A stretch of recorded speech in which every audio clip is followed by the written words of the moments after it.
Hello guys, welcome back to the Beastie room.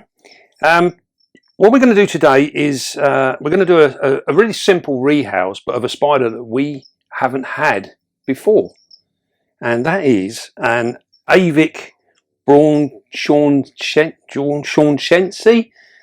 These names, man. I can't believe I've been doing this for so long, would you? I still get tongue-tied. So all you beginners out there, don't worry about sounding silly, because I sound silly every day. Don't worry about it, it's cool. Right then. So yes, the Goliath Pink Toe, or the giant Goliath Pink Toe.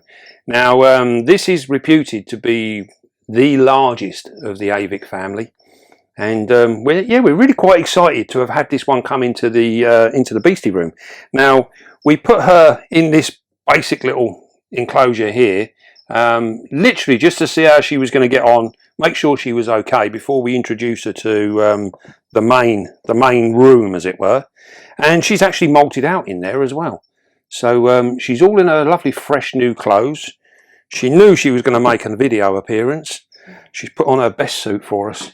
So what we're going to do, we're going to move her over. Now this is a 20 by 20 by 30 Exoterra, and as you regulars will know, I am quite fond of these, especially for our arboreal spiders. Now we quite often get asked about sizes of enclosures for our spiders, and this is a really sort of delicate subject, shall we say, in the hobby, because what is right and what is wrong. Now we have one side of the hobby that says, oh, you know, they come from the wild, they live in a tree, so they need a tree style massive enclosure.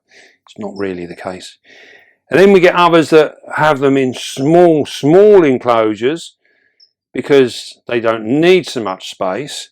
So what we try and do is we try and hit a happy medium, depending on the species of the spider, depends on what style and what size enclosure we give it. Now, as you can see, we got two here, for example. We got her in this one. This is a perfectly adequate temporary enclosure for this full-grown spider. This is an adult female in here, or near as damn it, an adult female. And then we got this one here. Now this is large enough for her for the rest of her life, and she will in fact breed in this size enclosures, as we've done with all of our other Avics, our versicolors, our Avics, what are the other ones we got there? We've got a number of them there, and they've all bred in this style and this size enclosure. So we know that they're happy. And the key to this is not to think so much about how big an enclosure do I need. It's about how easily you can provide the correct parameters for your spider. Now, if you can provide everything, it has no reason to be wandering miles and miles and miles, does it? You know, it's perfectly happy. It's got food, it's got water, it's got security, it's got warmth, it's got the humidity if it needs it. Everything that you provide is what makes that spider happy. So we don't need massive enclosures. That being said, we shouldn't keep them in tiny enclosures either. So it's all about getting the right size for your spider, and depending on what you want to do with it as well. As an example, we house our P metallicas in these. Our adult females live in these, but when it comes to breeding, we move them over to the next one up, which is a 30 by 30 by 45, which is a much bigger enclosure. And we find for breeding purposes, our males like a little bit of space.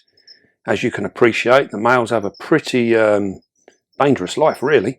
So he likes a little bit of room to be able to maneuver around, and that's why we give them the bigger enclosure. Once they've had their night of passion and done the job, we then take her out and we put her back in her old home, and she will drop her egg sac in here and do everything that's required.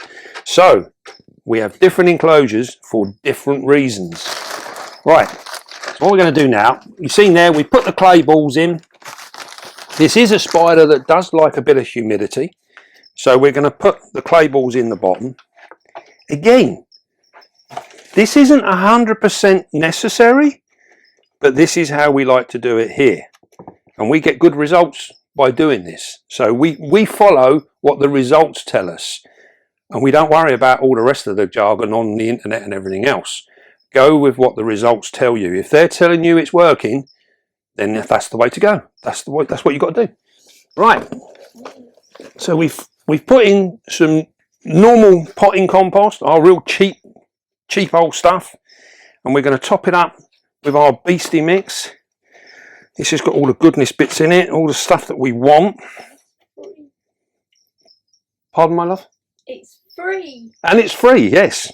Beastie mix is free. That's what we love about it. It's free and it's really, really easy. Right. So we're going to get our... It'd help if I took the lid off, wouldn't it? Let me take the lid off. See, that's the other benefit of an EXO. We do like all this access. Perfect. So we're going to get that in there. So we've got our simple half round cork bark to give us a nice hide. We're going to get our water dish. Again, free and easy. This hobby does not need to be expensive. It really doesn't. It's about as expensive as you want to make it. So we're going to offer our water bowl up. We're going to put it here. And as you regular guys will know, the reason we are putting the water bowl up on the bark is because this is an arboreal spider, which says it lives in the trees. It lives up high. So it would stand to reason that it won't come down to the floor for a drink. So we put the water bowl up high. So we've glued that in. We can fill it up straight away. By spraying the water on it, we've made it safe. We've got some moss here. Again, collected from the wild. This is straight out of the wild. We don't do nothing with it. There's no need to muck around with this moss. You want it as you found it. Perfect. What I'm going to do is we can put a little bit in there. So we can cover this in. The moss is locking in some of that moisture so it doesn't dry out so fast. Put that in there like that. And that is it. Really, really simple. Now, one of the reasons we keep a simple enclosure with our Avics is because they do like to web up quite a lot. And some of them will just web behind here. Others will bring the webbing out and they'll bring it all out here. They'll cover the whole of this enclosure. So it all depends on the individual and how they like to do things. So we don't bother putting too much in here. There's no point in putting plants and things like that in there because they're not going to survive. You know, she will just web them up and that'll be the end of them. So we're not going to bother putting too much in there. Now, look at that. She's gone camera shy. Would you believe it? There we go. Here's her skin. Now we've been told this is a female, and to all intents and purposes, when we see her on the glass, she does in fact. Did you want to have a look at that? We were. You were.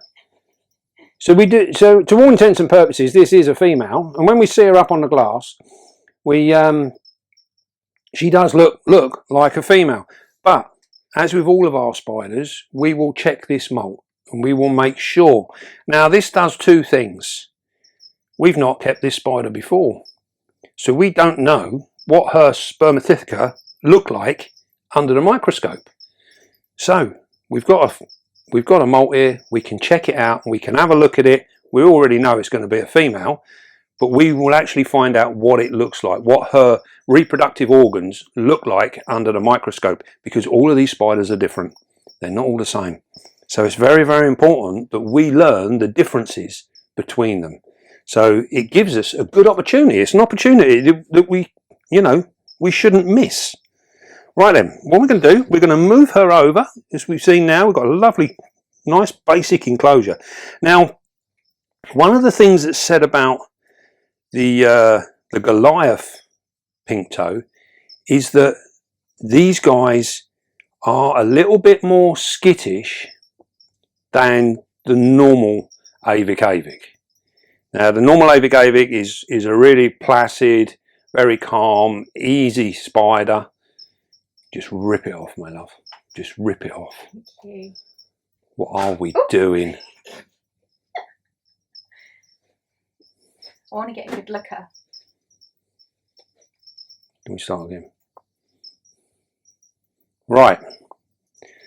As you guys might have realised, we are now off of the tripod. We are freehand. Anything can happen. Nothing is safe. Right.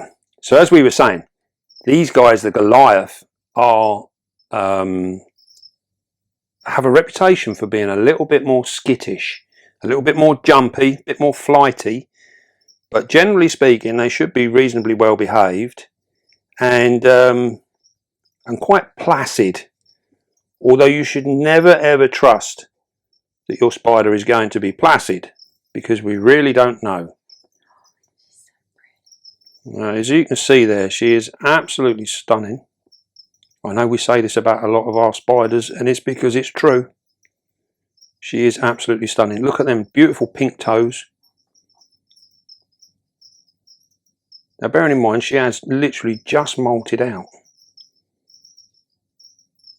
And she is beautiful. Now she has got a little bit of growing to do, and she's got some serious bulking out to do as well. These guys, when mature, are actually quite heavy compared to some of our others. What lovely colouring she has. Look at that, almost green. There's like a green shimmy to the front of her legs. And also her carapace there. Whoa. Now that little jump there, as you know, Avics are renowned for jumping. And as I spoke there, I must have literally, there must have been a little wave of air went over her and it made her jump. I think something fell actually. Oh, did it? Yeah, from the bottom. Ah. Look at the video, but yeah, Yeah. I think it was. And so, as we were saying, they are renowned for being rather jumpy. So what we'll do, we're now going to move her over. Do you want me to I will come round. So you can come in and we can see her go into her enclosure. Right then, here we go. So all we're going to do, we're just going to offer the wood up to the edge of the enclosure like that. I'm just going to touch her back feet. Hopefully she won't run. We'll be nice and gentle. You see how her spinnerets, look, she's working away now. She knows there's something behind her. She's not sure what's in front either. Here we go. Now she, oh, look at that, typical. She's going to turn round and face who's tickling her bum. So okay, we'll walk her backwards. Nice and gently. You notice we're maintaining contact all the time. We're using all of the brush, not just the tip. We're using all of the brush, you see. Here we go. Here we go, girl. Nice and gently. You can see how by using all of the brush we can position it across a proportion of her body. She's not sure of the new surroundings. We don't want to go in underneath, so we're just going to manoeuvre her sideways. There we go. She's almost in. See how her feet are checking out the moss? Now we can move our piece of wood away slowly as well. All in one motion. There we go. Don't let this bit make her jump. And she's in. There we go.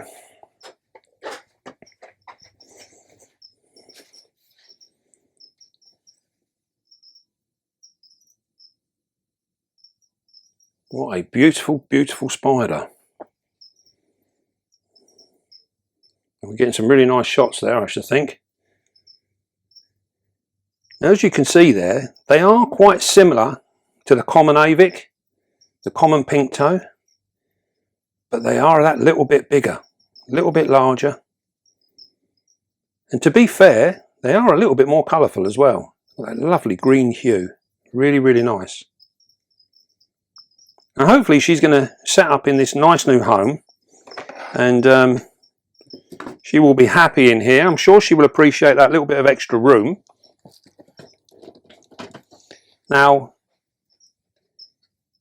as terms of care, we are looking at temperatures in the region of 75 to 80, and these guys will be very happy. The same with the humidity. We're looking at a very, very similar humidity as well. 75 to 80% is more than enough. Now, one of the things that often crops up with the care of our Avics is this question of cross ventilation. Now, again, it's another one of them touchy subjects within the hobby. This hobby is full of touchy subjects. There's so many different things going on with these things. Right, so our take on cross ventilation. You can argue the fact that in a glass enclosure like this, there is limited, if any at all, cross ventilation. With these, there is ventilation holes along the front here, and that sucks up into this vent at the back. And then we use mesh on all of our enclosures. All of them have mesh tops, and we have no issues whatsoever. So they're perfectly fine. We don't have any problems with them. Now, is the ventilation absolutely necessary? This really comes down to your husbandry and how you keep your spider. If you have a good understanding of humidity, then cross ventilation is less of an issue, shall we say. If you're the type of person that squirts a load of water in and thinks later, then yes, cross ventilation would be rather useful because you've overdone the water, so you get a massive spike in humidity. Again, it comes down to what enclosures you're using. Because we have mesh top enclosures, our humidity, we don't get the spikes like you do in a sealed pot. If we had something like these are all sealed pots, so you get with them, you can get the spike in humidity, but we can avoid that by putting less water in the first place. You need to understand you can put more in this than you can in something like that. So it's all about understanding the effects of what your actions do, rather than is cross ventilation necessary or not. It comes down to what you do and how you manage what you do. So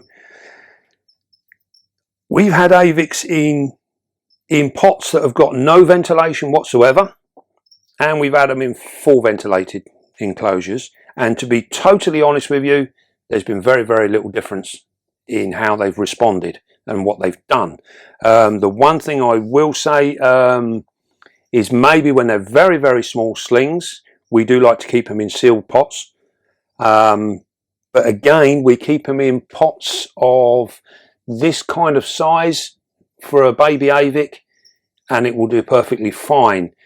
If you keep them in things too small, if you try and keep an Avic in one of these, then they don't do so well. So having that little bit of room definitely makes a difference. So it's something to bear in mind. I think we can perhaps do a video trying to cover some of these myths within the hobby and how we get round them in the Beastie room, you know, how we manage them. She has literally disappeared now. She's gone behind a piece of thing. She said, that's enough stardom for me today. And I think we can wrap it up there. I think we've just about covered this. This will be a really lovely spider to follow. And we'll see her in a couple of months' time once we've fed her up a little bit, because she needs a little bit of feeding up. And we'll get her up to her maximum size. And then we'll try and do a little recap on her and a couple of the others that we've got as well. They are a really wonderful group of spiders. And if you want to get into your arboreal spiders, the Avic family are a wonderful family to check out. They really are very, very cool. Despite what you might read, they are fairly easy to keep as well. They really are reasonably simple. And they're polite spiders. They tend to be very well behaved, which is another added bonus if you're just getting into the world of arboreal spiders. these really are a good step in the right direction. Right then, well, I hope you enjoyed that, and don't forget, be calm, be gentle, and love your spiders. And I will see you soon, guys.